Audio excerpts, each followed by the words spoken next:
Hi friends, this is your pal Scott Garibay, and today we are going to talk about Daggerheart and new mounting evidence on whether Daggerheart is narratively focused. So when Daggerheart came out, the creators of Daggerheart, Spencer Stark, declared that it was a narratively focused game. And a lot of people just ran with this. They're like, oh, well, the creator's saying this about the game.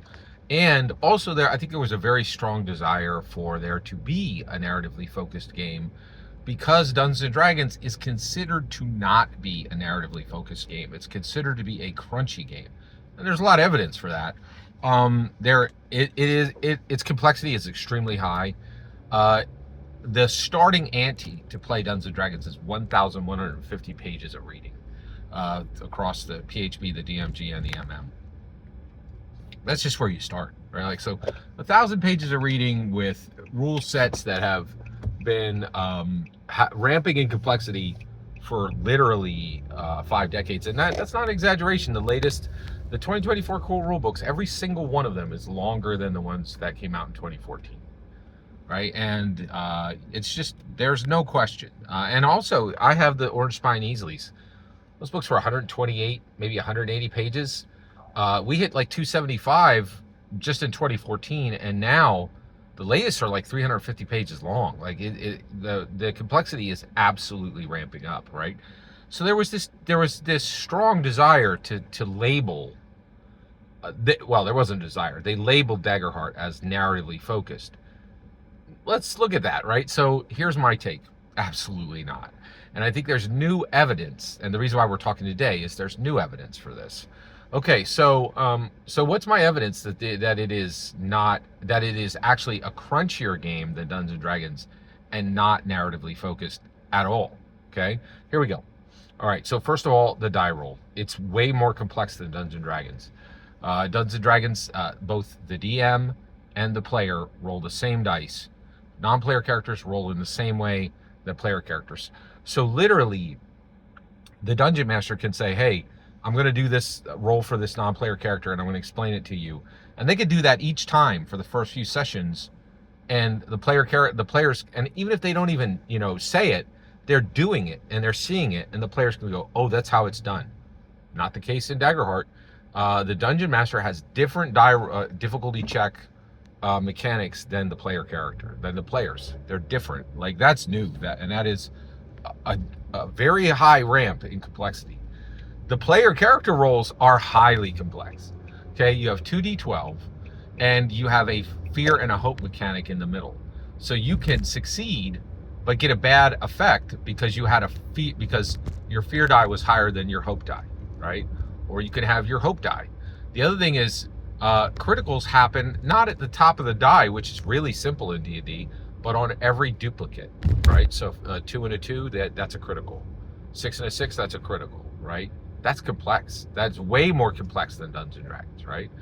And actually, I'm aware of this too. A lot of people roll and go, Scott, that's not complex. That's super, super simple. You're only saying that because you're a genius. A lot of geniuses are attracted to tabletop role-playing games like flies to honey. Super, super high. People with incredibly high tolerance for complexity are attracted to tabletop role-playing games. And they often make this mistake. They're like, this is simple.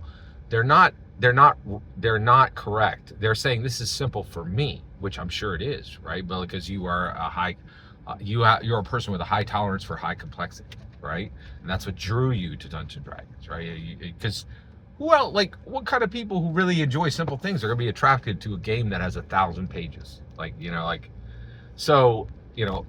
no question, the die rolls themselves are way more complicated with Daggerheart.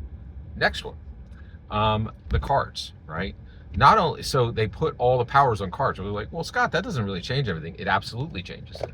They're not just putting powers on cards. The cards have positioning, okay, and they have tokens, and they act differently if there's a token on them or not a token on them, or a different number of tokens are on them, or if they're in a different position. That is massively complex. So, there is no question that there is dramatically higher complexity in a large amount of Daggerheart. And it is interesting because you would think that that would not be the case because there's only one book for Daggerheart, right? But the reality is there are hundreds of these cards, right? And so it's very, so it's kind of surprising that they actually made Daggerheart more complicated than Dungeons and Dragons, but I really do think that's the case. Last piece of information, and this is the whole reason we're talking today.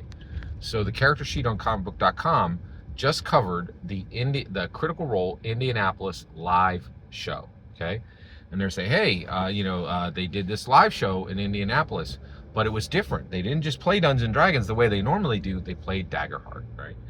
And what was interesting was they got into it and they said, so this is supposed to be a narratively focused game. One of the things that means is the story flows fast, right? Like you say something, I say something. The resolutions are quick, right? There's not a lot of mechanical mumbo jumbo, right? That was not the case. Character sheet on comicbook.com literally said it was taking 40 minutes between turns. 40 minutes between turns. That means, so that's, 40 minutes, an hour and 20.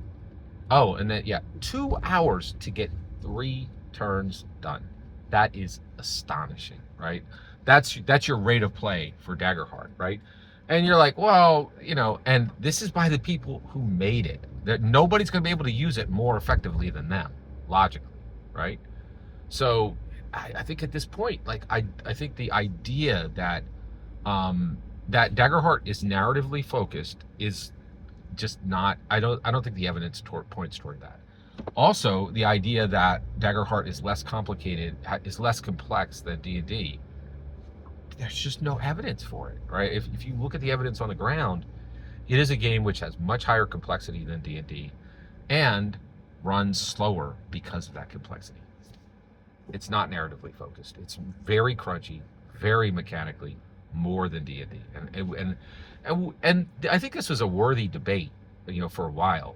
But we're running close to 6 months of Daggerheart being out, and we're seeing it in the real world, in play, actually being genuinely flexed, right? Being some weight being put on it, right? And I think now that we see weight being put on it, some of these early claims just are not holding. Now, I just think Daggerheart is clearly more complex and clearly less narratively focused than Dungeons and Dragons. Every single word you just heard in this video is my humble opinion, nothing more, nothing less. The important part is when I get to hear your humble opinion, when you get in the comments and send your traffic. Please consider liking, subscribing, and have a fetch millennium.